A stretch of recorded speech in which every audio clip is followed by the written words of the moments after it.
નમસ્કાર વિદ્યાર્થી મિત્રો આજે આપણે આ વિડીયોની અંદર ધોરણ 3 વિષય ગણિત જે નવું પાઠ્યપુસ્તક છે એમની ગાલા સ્વાધ્યાય પોથીનું પહેલું ચેપ્ટર છે નામમાં શું છે એની વાત કરવાના છીએ। અહીંયા મિત્રો ગાલા સ્વાધ્યાય પોથી ધોરણ 3 વિષય ગણિત નવું પાઠ્યપુસ્તક એનું આ રીતનું સંપૂર્ણ સરસ મજાનું સોલ્યુશન છે। મિત્રો આવા સરસ મજાના સોલ્યુશન મેળવવા માટે આપણી ચેનલ મેથ્સ બાય પંકજ કાપડિયાને સબસ્ક્રાઈબ કરો અને આ વિડીયો તમારા મિત્રો સાથે શેર કરો। બીજું કે મિત્રો ડિસ્ક્રિપ્શન બોક્સમાં આપણી શાળા શિક્ષક એપ્લિકેશનની લિંક આપી છે, ત્યાંથી એપ્લિકેશન ડાઉનલોડ કરી આ પાઠની તમે PDF જોઈ શકો છો। તો મિત્રો શરૂ કરીએ ધોરણ 3 વિષય ગણિત નવું પાઠ્યપુસ્તકનું ગાલા સ્વાધ્યાય પોથીનું પહેલું પ્રકરણ છે નામમાં શું છે। તો અહીંયા યાદ રાખવા આપ્યું છે ટેલીમાર્ક એટલે શું। તો ટેલીમાર્કની તમને રીત આપી છે અને તમારે અહીંયા ટેલીમાર્ક કરવાના છે। ઉદાહરણ મુજબ ટેલીમાર્ક કરો। 11 છે તો તમારે 5 અને 5ના 2 જોડકા, ઊભા 4 લીટા અને એક આડો લીટો, ઊભા 4 લીટા અને એક આડો લીટો એટલે 5, તો 5 ને 5 10 ને 1 લીટો 11। ત્યાર પછી આપણને 13 આપ્યું છે, તો 13માં આપણે પહેલાં 5, બીજા 5 એટલે 10 અને પછી 3 લીટા કર્યા એટલે 13। ત્યાર પછી 24 આપ્યું છે, તો 24માં 5, બીજા 5, ત્રીજા 5 અને ચોથા 5 એટલે 20 થયા અને 4 લીટા 24। પછી અહીં બાજુમાં 8 આપ્યું છે એટલે પહેલાં 5 અને પછી 3, ઊભા 4 લીટા અને એક આડો 5નો ઝુમખો પછી 3। 10માં 5 5ના 2 ઝુમખા, 18માં 5 5ના 3 ઝુમખા અને પછી 3, 32માં 5 5ના 6 ઝુમખા અને 2 માથે એટલે 32। આ રીતના તમારે ટેલીમાર્ક કરવાના છે। ત્યાર પછી બીજો પ્રશ્ન છે ઉદાહરણ મુજબ ટેલીમાર્કની સંખ્યા લખો। અહીંયા પહેલું છે એમાં 4 લીટા છે એટલે 4, બીજું છે એમાં 6 લીટા છે, 4 ઊભા એક આડો એટલે 5નો ઝુમખો, એક વધારાનો 6। ત્યાર પછી ત્રીજું છે એમાં 5નો એક ઝુમખો, બીજા 5નો એક ઝુમખો અને પછી 2 એટલે 5 ને 10 ને 2 12। ત્યાર પછી ચોથું છે એમાં 5નો એક ઝુમખો, 5નો બીજું ઝુમખો, 5નો ત્રીજું ઝુમખો 15, 15 ને 2 17। પછી 5નો એક ઝુમખો, 5નો બીજું ઝુમખો, 5નો ત્રીજું ઝુમખો અને માથે 4 એટલે 19।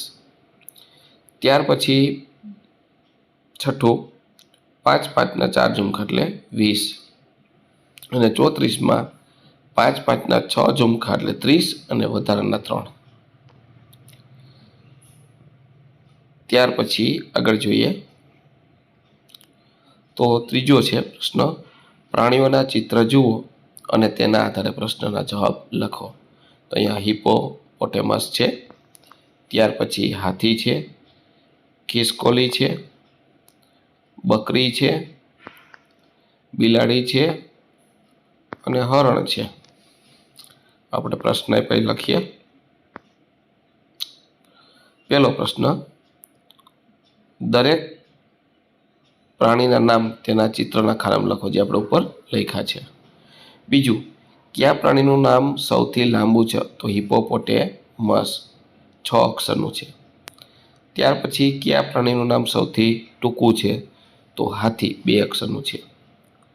કયા પ્રાણીઓના નામના અક્ષરોની સંખ્યા સરખી છે, તો બિલાડીમાં 3 અક્ષર છે, હરણમાં 3 અક્ષર છે અને બકરીમાં 3 અક્ષર છે। પછી પાંચમું કયા પ્રાણીઓના નામના શરૂઆતના અક્ષર સમાન છે, તો બિલાડી બકરીમાં બ અને હિપોપોટેમસ અને હાથી તેમાં હ। ત્યાર પછી તૈયાર થાવ। ચોથો પ્રશ્ન નીચે દર્શાવેલ અક્ષરોની સંખ્યા મુજબ 1 થી 99 વચ્ચે આવતી સંખ્યા અને તેના નામ લખો। હવે એમાં 3 અક્ષરવાળી સંખ્યા આપી છે, તો એક ઉદાહરણ આપ્યું છે 15 અને એને લખ્યું છે 15।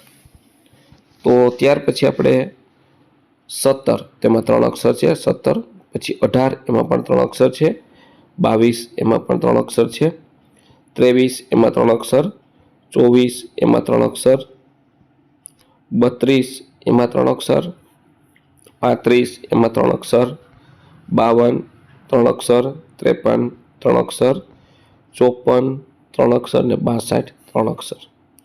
બાજુમાં આપણને પ્રશ્ન પૂછ્યો છે 4 અક્ષર વાળી. કેટલા અક્ષર વાળી?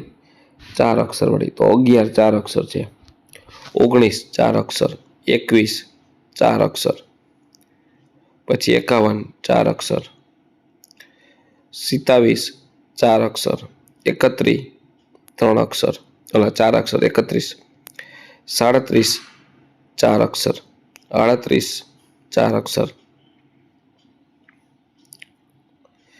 42 4 અક્ષર, 43 4 અક્ષર, 51 4 અક્ષર, 46 4 અક્ષર. તો આ રીતના 4 અક્ષરવાળા નામ થશે.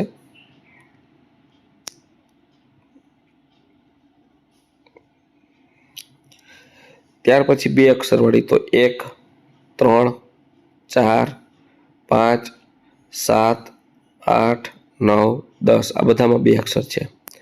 હવે 5 અક્ષરવાળી, તો 47 એમાં 5 અક્ષર છે, 48 એમાં પણ 5 અક્ષર, 41 તેમાં પણ 5 અક્ષર.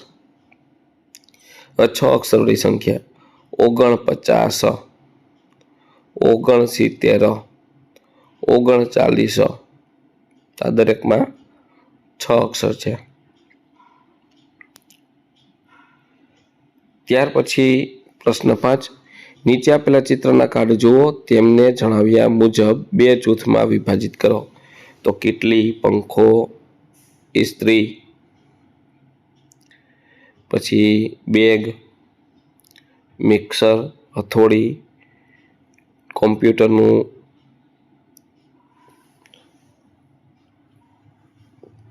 ત્યાર પછી લેમ્પ, એ કોમ્પ્યુટરનું મોનિટર છે, લેમ્પ, વોશિંગ મશીન, છત્રી, કાતર અને ફ્રીજ.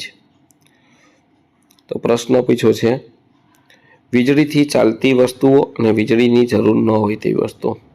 તો પંખો છે એમાં વીજળીની જરૂર પડે, ઇસ્ત્રી છે એમાં વીજળીની જરૂર પડે, મિક્સર એમાં વીજળીની જરૂર પડે, ટેલિવિઝન વીજળીની જરૂર પડે, ટેબલ લેમ્પ વીજળીની જરૂર પડે, વોશિંગ મશીન વીજળીની જરૂર પડે, ફ્રીજ વીજળીની જરૂર પડે. વીજળીની જરૂર ન હોય એવી વસ્તુ, ચાની કીટલી, થેલી, હથોડો, છત્રી, કાતર. ત્યાર પછી 6થો પ્રશ્ન છે નીચે બાળકોના વાળ તથા ચોટલીઓના ચિત્રો આપેલા છે, તેના આધારે કોષ્ટક પૂરો. તો વાળ, 2 ચોટલીવાળી છોકરી જે પિંક કલરની છે તે, વાળવાળા છે એ રીતના આપ્યા છે, ગ્રીન કલરની 1 ચોટલીવાળી, અને અહીંયા આછા વાળ છે એવું પીળા કલરનું.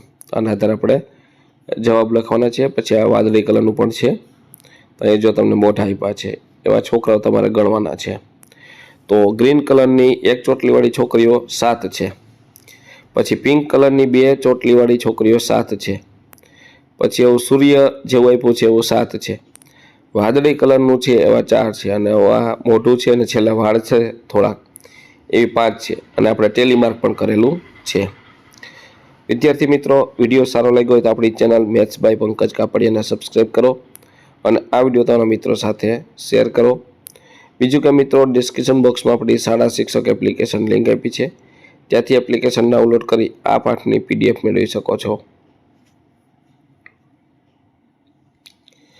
ત્યાર પછી બહુ વૈકલ્પિક પ્રશ્નો. એમાં પહેલો પ્રશ્ન છે ટેલીમાર્કમાં કઈ સંખ્યા દર્શાવે? તો 5 ને 1 6 એટલે અ6. બીજું, નીચેનામાંથી કઈ સંખ્યા સૌથી વધારે અક્ષર ધરાવે છે? તો ક 79. ત્રીજું, નીચેનામાંથી કયા રાજ્યનું નામ સૌથી ટૂંકું છે? તો ડ ગોવા. ચોથું, નીચેનામાંથી કઈ સંખ્યા સૌથી ઓછા અક્ષર ધરાવે છે? તો 2, માત્ર 1 જ અક્ષર. ત્યાર પછી પ્રવૃત્તિ આપી છે, તમારા વર્ગ શિક્ષક તમને આ પ્રવૃત્તિ કરાવશે. ત્યાર પછી ગૃહ કાર્ય આપ્યું છે, તો ગૃહ કાર્યમાં આપણને અહીંયા પહેલો પ્રશ્ન, નીચે એક શાળાના ધોરણ 3ના વિદ્યાર્થી શોખની વિગત આપેલી છે, તેના આધારે આવૃત્તિ વિતરણ કોષ્ટક બનાવો. શોખ સંગીત, નૃત્ય. સંગીત પસંદ કરતા વિદ્યાર્થી 8 છે, નૃત્ય 9 વિદ્યાર્થી, ચિત્રકામ 10 વિદ્યાર્થીનો શોખ છે, ચિત્રકામમાં 15 વિદ્યાર્થી, વાંચનમાં 7, ટિકિટ સંગ્રહમાં 12 વિદ્યાર્થી અને સ્કેટિંગમાં 14 વિદ્યાર્થી. અને આ રીતના આપણે આવૃત્તિને સંખ્યા લખવાની છે. તો આવૃત્તિ છે એ 5 અને 3 લીટા એટલે 8, સંગીતમાં 8, ત્યાર પછી નૃત્ય છે એમાં 9 છે, તો 4 ને 5 ઊભા 4 ને કાઢો 5 અને બીજા 4 9 થશે. ચિત્રકામમાં 10 5 5ની જોડી છે એટલે 10, ચિત્રકામમાં 15 5 5ની 3 જોડી, વાંચનમાં 7 5ની 1 જોડી અને 2 એટલે 7, ટિકિટ સંગ્રહ 12 એટલે 5ની જોડી, બીજી 5ની જોડી અને ત્યાર પછી 2, સ્કેટિંગમાં 14 છે તો 5 5ની 2 જોડી અને 4. તો આ રીતનું ટેલીમાર્ક થશે. ત્યાર પછી 2, નીચે આપેલા ચિત્રોના કાર્ડ જુઓ અને તેમને જણાવ્યા મુજબ 2 જૂથોમાં વિભાજિત કરો. તો શ્વાસોશ્વાસ કરી શકે તેવા અને શ્વાસોશ્વાસ ન કરી શકે તેવા. તો પુસ્તક છે એ શ્વાસ ન લે એટલે બ્લુ કલરના એટલે બીજા ખાનામાં આવશે. પછી વૃક્ષ શ્વાસ લે એટલે પહેલા ખાનામાં, ટેબલ છે એ શ્વાસ ન લે એટલે બીજા ખાનામાં, ગાય છે એ શ્વાસ લે એટલે પહેલા ખાનામાં, મોર છે એ શ્વાસ લે એટલે પહેલા ખાનામાં, ઘડિયાળ છે એ શ્વાસ ન લે તે બીજા ખાનામાં, માછલી શ્વાસ લે એટલે પહેલા ખાનામાં અને પંખો શ્વાસ ન લે એટલે બીજા ખાનામાં, મોનિટર છે ટેલિવિઝન એ શ્વાસ ન લે એટલે છેલ્લા ખાનામાં અને બાળક છે એ શ્વાસ લે છે એટલે પહેલા ખાનામાં. તો શ્વાસ લેવામાં કોણ આવશે? વૃક્ષ, ગાય, મોર, માછલી, બાળક. શ્વાસ ન લેતા હોય એવા તો કે પુસ્તક, ટેબલ, ઘડિયાળ, પંખો ને ટેલિવિઝન. તો મિત્રો આ તો આપણું ધોરણ 3 વિષય ગણિત નિગાલા સ્વાધ્યાય પોથી નવું પાઠ્યપુસ્તક છે એનું પ્રકરણ પહેલું આપણે જોયું. તો મિત્રો આવા સરસ મજાના સોલ્યુશન મેળવવા માટે આપણી ચેનલ મેથ્સ બાય પંકજ કાપડિયાને સબસ્ક્રાઈબ કરો અને આ વિડીયો તમારા મિત્રો સાથે શેર કરો.